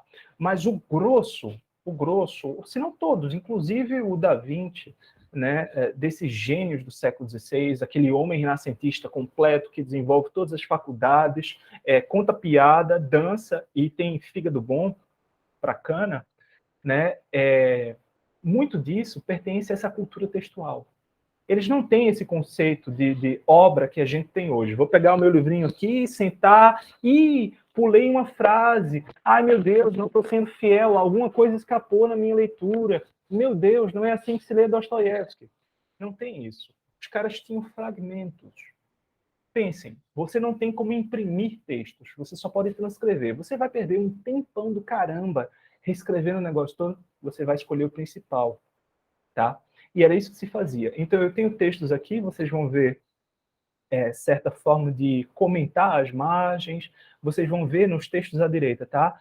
Essa segmentação aqui, ó, em azul e vermelho, isso é para aproveitar melhor, tá, o espaço da página. Aí ele vai dizendo, ó, tal autor disse tal coisa, outro autor disse tal coisa, sobre isso outra coisa, são segmentações, né? E a gente tem aqui do lado esquerdo, né, um aparato muito mais complexo e que já passou pela imprensa, né? São citações que são organizadas por tópicos e por autor. Isso foi inventado, o que a gente está olhando aqui do lado esquerdo, ele foi inventado na Idade Média, só que eu não encontrei, tá? Não consegui simplesmente encontrar isso em versão manuscrita, tá? Mas eu já vi manuscritos assim. Eles organizam um índice também, né? Porque aí você não precisa ler, você pega o índice, você quer fazer uma pregação, você é um autor, qualquer coisa assim, né? O escritor, se é a categoria mais geral, você vai o índice e procura os fragmentos e usa. Usa como der na telha, certo? Você nem precisa atribuir, você só precisa dar ideia, né? É claro que atribuir a Cícero reforça, né? Atribuir a uma autoridade reforça. Mas se não tiver autoridade, você suprime e só usa, como se fizesse parte do conhecimento geral, tá? É isso que Barthes está chamando de citação, anonimato, um texto que se estende, prolifera, dissemina, você corre tudo, pá, é isso aqui, né? Como que eu comentei sobre o lugar discursivo, né? Eu vou novamente fazer essa ressalva. Eu não estou dizendo que não importa a representatividade dentro, né, de lugares sociais visíveis, de modo algum, ok? Eu estou só dizendo que a abordagem textual ela é inútil para muita coisa. Um exemplo que o Fábio vai dar é o da anorexia. Você pode olhar para a anorexia como existe um modelo da moda, né, pessoas magras, tal, tal, tal. Existe um dispositivo de classe associado a esses padrões de beleza, né? Existe isso. Só que se você faz toda uma análise cultural linda, crítica foda, textão no Facebook, você não muda a porra do mundo de modo algum. Não muda, né? Porque o problema da anorexia, como um problema de saúde pública, passa por uma série de mediações, como o lugar das representações, sim, mas do que seja o lucro, dinheiro, saúde, coisas tais, beleza. Entende? Tudo isso é uma indústria que opera, que trabalha com milhões. Você não vai chegar com o seu textinho de Facebook e vai radicalizar as representações do corpo.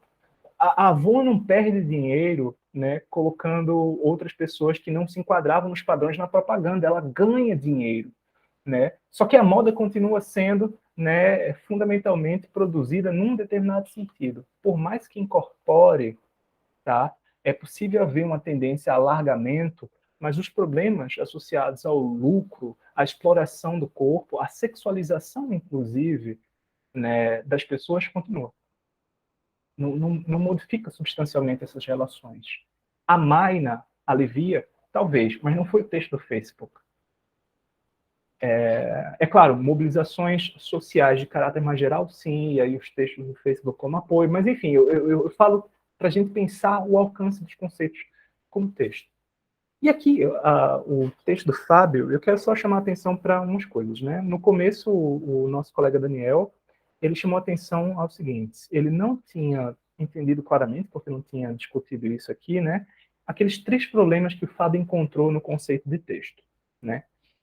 Os problemas são relativos à história, ao valor e à multiplicidade.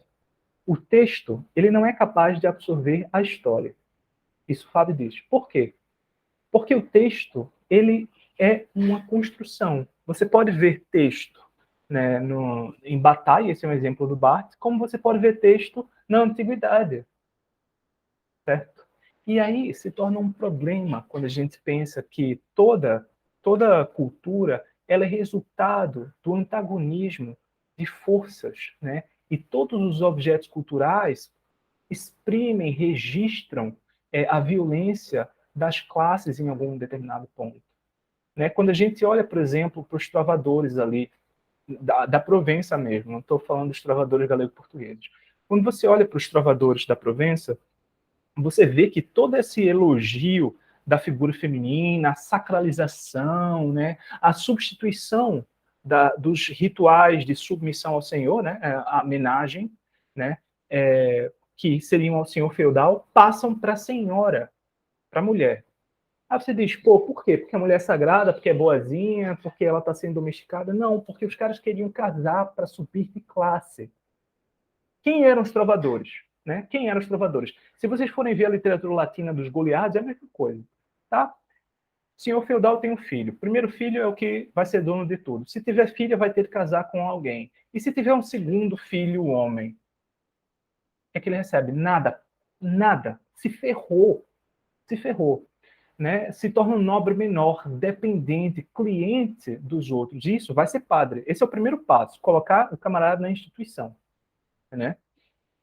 E os Goliards têm essa história, né? Portanto, e o que é que esses caras fazem? Vão tentar a ascensão social, vão passar dessa condição de nobre menor, de nobre que não tem propriedade, né? Não tem um feudo, vão tentar a ascensão por meio dessas figuras femininas, por meio da aproximação dessas figuras, né? E aí é claro que tudo isso acaba sendo altamente convencionalizado, se desenvolve um conceito amoroso e tal, mas tudo passa, né, por essa estrutura social que era opressiva para os segundos filhos, né, e que nesse processo arrastou consigo a transformação do conceito de mulher. Porque quando a mulher não era a senhor, né, lá do poema medieval, ela era o pecado, ela era traiçoeira, ela era bruxa. Vocês percebem? No mesmo contexto, a gente vai ter essas duas figurações. Né? E isso resulta de uma questão histórica. O texto absorve isso? Não. Simplesmente porque o texto não remete, né, a essa dimensão profunda, a dimensão filológica. Não, é uma remissão infinita, são citações de citações que você pega aqui, ó, no fim da história e volta lá, foi Jesus Cristo falando no Sermão da Montanha. Primeiro problema do texto, história. Segundo problema, valor. Né? O que é o valor? Valor é a posicionalidade de um determinado objeto no campo social. Okay? Então, quando a gente tem uma coisa como arte, a gente tem uma série de valores que a gente associa a isso. Por exemplo, originalidade, beleza e por aí vai. Mas quando a gente tem, né, o problema da semiose, tá, como um valor por si próprio, a gente extinguiu o papel social dessas representações. É um coletivo que diz, isso é belo. É um coletivo que diz, isso é original. Agora, a semiose, como algo que é inerente ao próprio objeto, ela pode ser percebida de pontos de vista diversos e, aliás, é melhor que seja visto dessa forma. Então, o que existe, né, é uma espécie de evaporação do valor como um marco social. Tá? O valor some. Isso fica completamente a cabo, né, da própria obra. E o que acontece é que a gente tem, nesse caso, uma espécie de fetichismo, né, do texto. Aí você, pô, fetichismo, o que é fetichismo? Né? Fetichismo é isso, eu vou no coiso, essa camisa aqui foi produzida pelo, eu espero que não, mas eu vou dizer, foi produzida pelo chinesinho, no sweatshop, tal, o cara foi explorado, tinha uma rede lá para ele não cometer suicídio de tanto estresse, o material já tinha sido adquirido por preços baixos, explorando trabalho escravo, quando veio para o Brasil se esquivou aos impostos, né? Colocaram um valor diferente na nota, para o cara não ter de pagar, portanto, o que deveria pertencer, voltar para o Estado e ser devolvido ao povo não foi, enfim, todo esse massacre, essa coisa brutal que é usar uma camisa. Né? Só que, no entanto, eu vou à loja e digo, essa camisa ficou bem em mim, olha como o corte é bom, olha isso aqui, tal, o material parece bom, pá. Certo? Isso se chama fetichismo. Eu abstraí todas as condições concretas, o nome da pessoa que fabricou, tudo isso, né, para ter. E é claro, existe a versão inversa do consumo. A gente vive numa era tão louca de consumo que é humanitário colocar o nome da pessoa que produziu e eu vou pagar um valor a mais por isso. Né? Isso aí é uma espécie de compensação para aquilo que é a regra das trocas. Não modifica essas relações.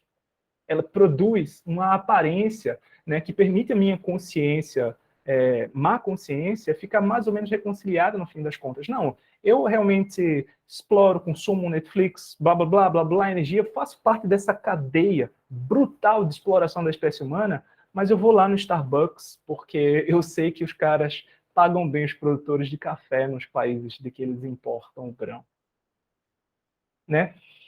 Então, percebam, existe um problema da história, o problema do valor que está associado a isso, e, finalmente, né, o problema da multiplicidade. Ele fala do monologismo da multiplicidade. E o que é isso? Foi aí que vocês me viram conversando no final da coisa, né? Eu estava mencionando que eu fiz um teste genético muitos anos atrás, tal, papapá, né? E que eu sou essa mistura de muitas raças, muitos grupos. E quando eu olho para essa história, eu penso só numa cadeia assim infinitíssima, brutalíssima de violência, né? Porque tem um cara lá da Oceania, aí tem um cara ali de uma região na Ásia Menor, né, no extremo da Europa, Ásia Menor, em que as mulheres eram sequestradas, aí tem alguns ramos indígenas da América do Sul, aí tem indígena da América do Norte, aí tem 2 grupos africanos, um grupo árabe, enfim, todo um negócio assim. E eu fico pensando, pô, isso não foi pacífico. Essa mistura não se deu sem que houvesse, até porque eu conheço a história recente, né, da minha família, da minha bisavó, de disputas entre populações quechua no Peru e na Bolívia, e os descendentes dos colonos, né, portanto, os nacionais, enfim. Eu conheço toda a parada. E o ponto a que eu quero chegar, né, a multiplicidade que a gente hoje respeita e a gente hoje defende de uma perspectiva ética no plano social, ela é resultado de antagonismos que não se resolvem, não se resolveram, tá? Eu não queria ser mulher, pô. Nascer mulher hoje é uma merda como era no passado. Pode ser melhor num ou no outro sentido, mas fundamentalmente, né, vocês moças sabem que a luta ela vai sempre se renovando, porque a emancipação, né, ela sempre vai estar submetida a essa gerência, que é o sistema de produção. Então, por mais que hoje uma mulher possa, e a gente fica contente com isso, né, defender a própria sexualidade e coisas tais, o fato é que, primeiro, existe uma tendência social ampla a desmentir a liberdade da mulher para ser dona do seu próprio corpo, mais que isso seja legalmente estabelecido, isso é uma luta contínua. Existe o problema do mercado de trabalho que diz a mulher tem de trabalhar também, não é para ser dona de casa, né? Mas que vai desqualificar o trabalho da mulher, enfim, não acabou. Não acabou, essa parada não acaba. Né? Portanto, a ideia da multiplicidade, da aceitação, tal, ela não pode ser colocada em termos abstratos. Ela tem de ser reproduzida, reivindicada de maneira concreta a cada vez. Né? Você pergunta o que é isso, eu não estou entendendo. O que é isso o quê, Ricardo?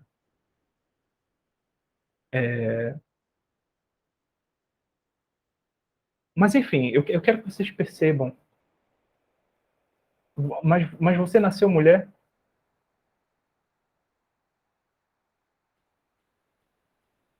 Então, eu não nasci mulher, mas eu tenho mãe, tenho 2 irmãs, tenho umas 70 primas, eu não sei o que diabos aconteceu, mas na minha família todo mundo tem pelo menos 2 meninas para cada menino, e os meus avós tiveram 18 filhos de um lado. E, olha, na minha experiência, no meu contato com mulheres, é uma merda ser mulher. E eu digo isso porque eu também fui casado com uma mulher, né, que era acadêmica, e a academia é uma merda para mulher. É tudo uma merda para mulher. É uma merda. Uma merda. Eu não troco, não, cara. Muito fácil. Muito fácil ser homem. Homem, branco, ou mais ou menos branco, classe média, porra. É difícil ser mulher. A mulher é desqualificada do começo ao fim. Né? Ó, mulher, negro, né, homossexual, tá? Isso aqui, cara, é osso, osso, osso. Não é fácil. Não é fácil, tá? É muito, muito cômodo. Homem branco, hétero, cis, tal, né? Cara, é, é doido. Eu não consigo pensar. Eu não consigo pensar. Não consigo imaginar o que seja. Né? Depois tem as questões biológicas também, que as questões biológicas são, no fundo, menores, tá? Mas, até de uma perspectiva fisiológica, né, pertencer ao sexo feminino não é a coisa mais agradável, né? De uma perspectiva fisiológica. Claro. Eu já conheci muita mulher que diz que isso é uma balela, diz, eu me arrependo profundissimamente de ser mãe. Amo meu filho, mas se pudesse, olha, ficasse longe disso aqui. Enfim, isso são fantasias, Ricardo, que a gente cria como homem, coisas tais, e depois algumas mulheres reproduzem esse discurso, né, por conta de uma questão histórica, né, o papel da mulher dentro da família, que é gerenciar o lar e cuidar dos filhos, né, então a gente acaba naturalizando o que seria um instinto materno, mas, cara, dói pra caralho, tem que se responsabilizar pra caramba, tal, tal, tal.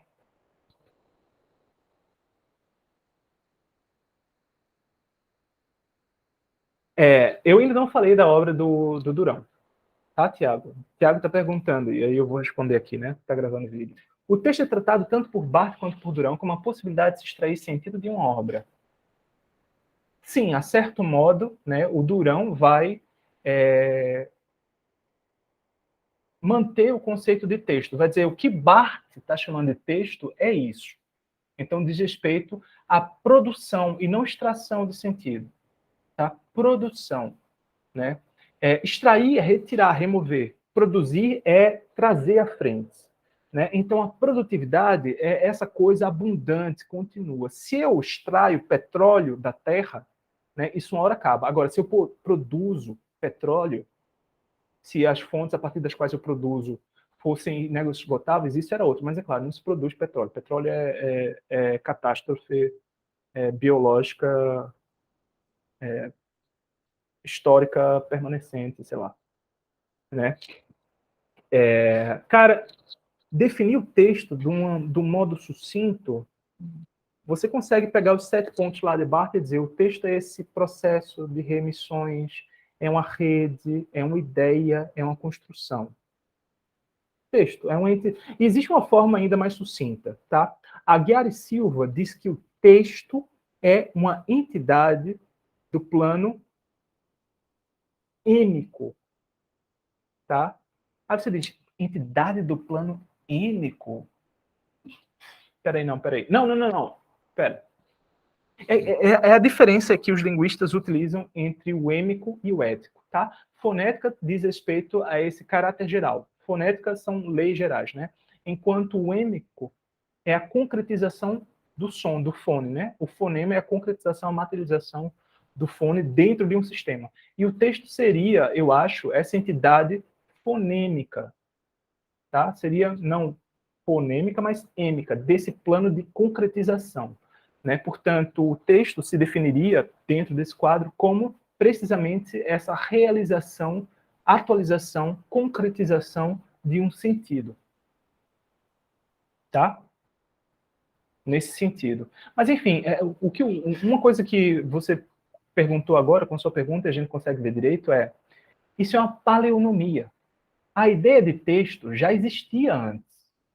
E aí Barthes pegou esse texto, pegou uma outra ideia que vem da alta burguesia, que é a ideia de obra, o trabalho, a realização de um ser humano. Olha, grande obra. Ele pegou essa ideia dos burgueses de grande obra, juntou ao texto, que é uma palavra corriqueira, banal, era usada na Idade Média, usada em todo canto.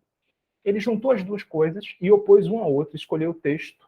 Né? Por quê? Porque a própria noção de texto, usada em vários lugares, permitia que ele operacionalizasse essa variedade, né, contra o modelo discursivo, né, dos burgueses e da obra do artista, da obra-prima, como Anatole France coloca. Certo? E aí isso faz lembrar também Isa. Né? Isa diz que a gente, nas humanidades, opera com conceitos abertos. E o texto é desses.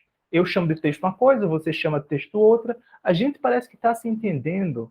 E a própria palavra texto ganha força, porque eu estou falando do texto e você também. Mas o fato é que eu me refiro a um certo fenômeno e você a outro. Existe um consenso aparente baseado no equívoco, tá? E esse é um problema com que a gente tem de lidar aqui. Barthes faz uso do equívoco, né, para avançar uma certa ideia política no ambiente da universidade. Mas só para a gente terminar, gente, o que o Durão vai colocar é que isso é uma paleonomia, tá? E ele vai dar outros exemplos de paleonomias, né? São palavras que permanecem, sintagmas, no caso, sociedade de espetáculo, indústria da cultura, em alemão isso é uma palavra só, permanecem, mas ganham outros usos. São falsas permanências, tá? E o texto tem essa paleonomia. Então, o Durão diz, vamos usar também, portanto, né, uma paleonomia, aqui a paleonomia da obra, para ver o que a gente consegue fazer disso, tá? E, para mim, a grande sacada do Durão vai ser precisamente como esse conceito de obra instaura uma ruptura do fluxo.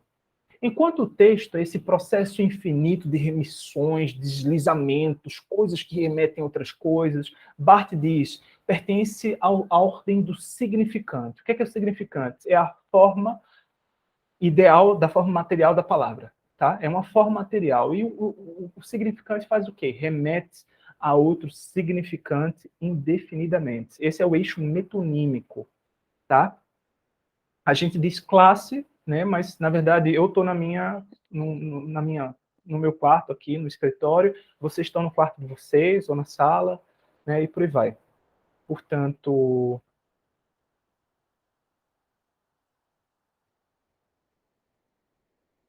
não pode muito bem dizer isso, porque da perspectiva, né, de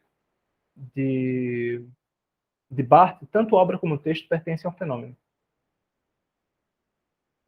Eu entendo o que você está colocando. Existiria uma certa aparência, uma certa coisa, um em si que regula as aparições, né, os fenômenos.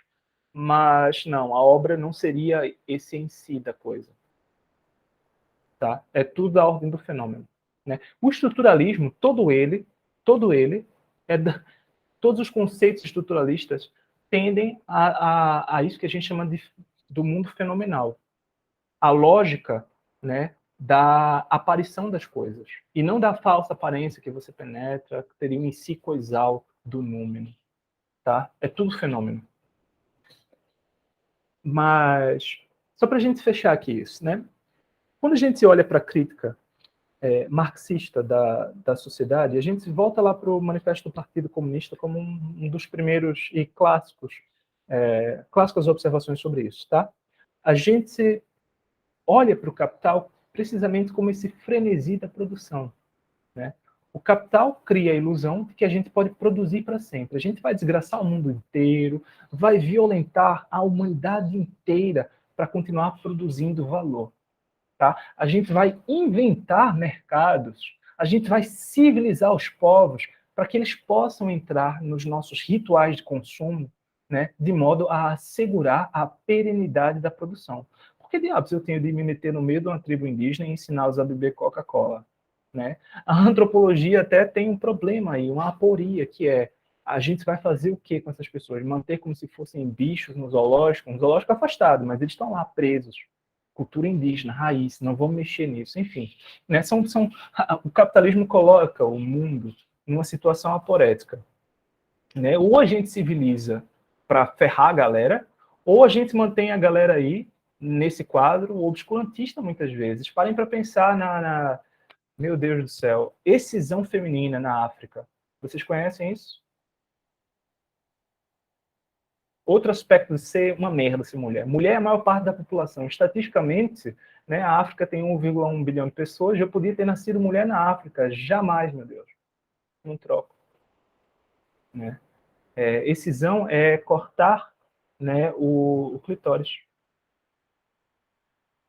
Cortar o clitóris.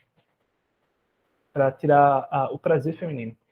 Né? Porque seria algo associado à entrada de espíritos malignos, qualquer bosta desse naipe aí. Né? Agora, ninguém pensa em tirar a cabeça do Bilal, né? Paciência. Não que eu seja a favor disso, para compensar, pelo amor de Deus. Né? Mas, enfim. E eu vou dizer, não, mas isso são práticas culturais, isso pertence ao universo deles, porcaria nenhuma. Eu digo, vamos lá civilizar mesmo, né? Porque... Mas uma coisa é a gente fazer isso porque a gente tem um senso da dignidade humana, outra coisa é a gente fazer isso porque a gente quer produzir um mercado para assegurar o nosso consumo, tá? Para pegar diamante de Angola, para pegar grafeno, para pegar ferro. De qualquer modo, a sociedade, ela é baseada na sociedade capitalista, ela é baseada nesse circuito frenético de produção, né, com redistribuição desigual do trabalho humano, né, a renda, o dinheiro que se produz, o valor mesmo, né, e consumo, que a gente também paga caro, né, que não reflete aquilo que a gente produziu em nenhum polo, tá? Alguém está se apropriando do resto nos dois pontos. Isso por quê? Porque a gente está num fluxo incessante em que a gente não pode parar. A gente não pode dizer, para, mundo, acabou. Vamos parar aqui, pausa toda a produção, vamos degolar os proprietários. Não, desculpem, gente, eu não posso falar essas coisas. Vamos redistribuir, vamos expropriar os meios de produção. Melhorou? É que a gente tem que fazer alguma coisa depois das pessoas que reclamarem disso, né? Normalmente é uma parede, a gente põe à venda, a gente fuzila, mas não pode dizer essas coisas, tá? Porque a gente vai ficar parecendo marxista, stalinista do mal, e a gente não pode ser isso na contemporaneidade. Né? De qualquer modo, certo? Isso é enfatizado desde o Capital, né? desde o Manifesto. A transformação contínua da produção, o abalo incessante do sistema social, a insegurança, o movimento permanente distinguem a época burguesa de todas as demais. A burguesia é uma classe revolucionária, e tudo isso faz parte do processo de transformação que rompeu com o mundo antigo, o mundo da ordem, o mundo dos estamentos, da violência institucional direta. Não, a nossa violência é mediada pela troca, pelo dinheiro. Né? As relações rígidas e enferrujadas, com suas representações e concepções tradicionais, são dissolvidas, e as mais recentes tornam-se antiquadas antes que se consolidem. Torna-se antiquado antes de se consolidar? Isso não é a melhor definição para esse processo infinito de remissão da experiência textual? Né? Tudo que era sólido se desmancha no ar, continua. Tudo que era sagrado é profanado. E as pessoas são finalmente forçadas a encarar com serenidade sua posição social e suas relações recíprocas. Aqui é o tapa na cara de você entender que você faz parte da prole, que você existe para se reproduzir, para outra pessoa lucrar com o seu trabalho. Tá? Né? Enfim, esse paradigma do texto, ele reflete, às vezes, de uma maneira muito imediata, precisamente os imperativos da produção. Né? É claro que as obras de arte, elas se constituem, em certa medida, como objetos fetichizados. Né? A obra de arte é um negócio cujo valor é a tal ponto existente por si próprio que ele não pode ser negociado. Qual é o valor da Gioconda? Né? Não tem. A gente pode estipular um valor porque a gente faz isso muitas vezes com base no mercado da arte, né? Mas a rigor não existe possibilidade de quantificar, né? De dizer foi tanto para ser produzido, ou pelo menos para ser comprado. Né? Para ser produzido a gente diz quanto pagou em tinta. Né? Portanto, existe um modo como certos objetos resistem à dinâmica da troca.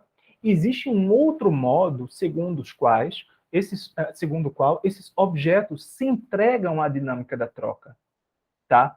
E eu não sei vocês, mas eu tenho experiência assim com fãs de coisas variadas, né? Fãs de cinema, fãs de séries, fãs de livros. E uma coisa que sempre me deixa assim atônito é a capacidade para correlação da porcaria, tá? Pega uma história de mistério, né? A história de mistério prototípica deixa elementos ali que permitem que você faça uma associação. Você faz a sua montagem e você quebrou o mistério. Quando você tem esse processo serializado, coisas que vão remetendo a outras coisas, que entram, blá, blá, blá, formam um macrotexto, né? O que a gente está vendo é precisamente uma paródia desse processo de produção de sentido. De fato, o espectador, o leitor hoje, dos objetos de massa, do cinema de massa, tá? Da literatura de massa e por aí vai. De fato, eles são instados, são colocados na posição do leitor bartesiano. Só que eles são sujeitos que não têm carne e osso. Eles são operadores dessas relações. Tudo se dá, né, como se de fato houvesse um jogo, né, sendo entregue às pessoas e as pessoas jogam um jogo. A minha pergunta é o quanto isso realmente empodera você, o quanto isso torna você realmente produtor do sentido. Né? E não simplesmente um idiota que está refazendo o quebra-cabeça que a indústria produziu para você. Né? Essa é a minha pergunta. Eu olho para eu tenho pensado em muitas abordagens da arte de massas ultimamente, né? E essa é a minha questão. Então, no entanto, há outras alternativas. Um desses é o conceito da obra. A obra seria precisamente aquilo que não se rende a esse esquematismo do processo de significação. Tá?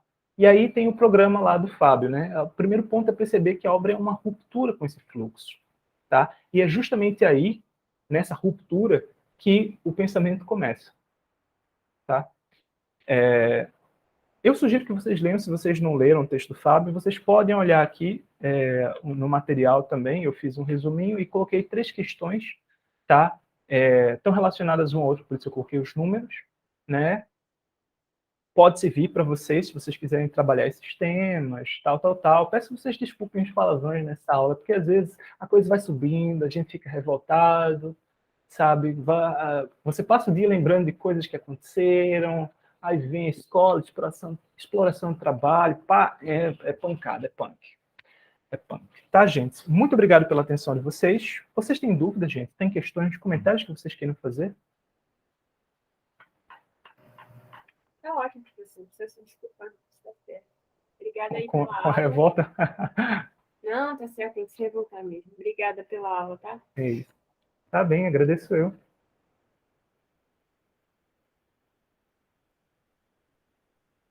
Enfim, gente. E quando vocês estiverem fazendo o trabalho de vocês, podem soltar aí à vontade, tá? A revolta de vocês, porque é isso que faz a gente continuar pensando, né? Vocês conhecem o Zizek, né? Eu vou colocar o link para vocês depois de uma entrevista do Zizek no Roda Viva, é uma figura muito interessante. E o Zizek tem um videozinho, vocês encontram no YouTube, ele diz... tem vários videozinhos dele no YouTube. Tem um sobre amor, que retiraram do filme sobre ele e tal, tem várias coisas. Mas tem esse, né, em que o título é esse, Don't Act, Just Think. Né? Não haja, apenas pense. Porque, no fundo, o mundo da produção, o mundo do capital, o mundo da exploração do trabalho humano é o mundo da ação contínua, frenética, que não permite você parar e restabelecer as bases, repensar estratégias. Né? É o mundo em que a gente está obrigado a participar. Você tem de trabalhar, mas você tem de se divertir, cara. Você está obrigado a descansar, caramba. Né? Enfim, e quando você não descansa, você só contribui, na verdade, com o mundo. Né? Um ócio bem aplicado, isso era uma boa cura. De qualquer modo, é muito interessante pensar que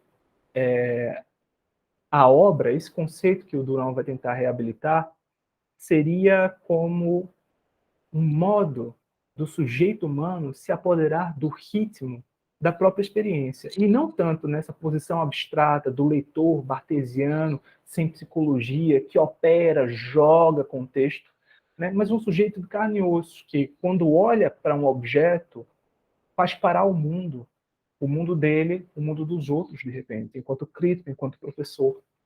Certo, gente? É muito interessante o texto do Fábio. O Fábio é muito inteligente. E é um cariocão da porra. Essa é a real também. Tá? Obrigado pela atenção de vocês. Vocês tiveram paciência até agora, né? E é isso. Marquem comigo um horário. Eu não sei se está muito cheio. Eu tenho a impressão de que os horários da semana que vem ficaram bastante cheios, sim, porque bastante gente deixou, né, para falar sobre trabalhos na última semana, tá? Mas vocês podem tirar dúvidas também por e-mail. Eu prefiro falar, porque as dúvidas por e-mail podem se prolongar muito e eu também, esse mês especificamente, estou bem ocupado. Eu vou parar aqui a gravação, tá? Eu vou parar a gravação e eu tiro dúvidas assim.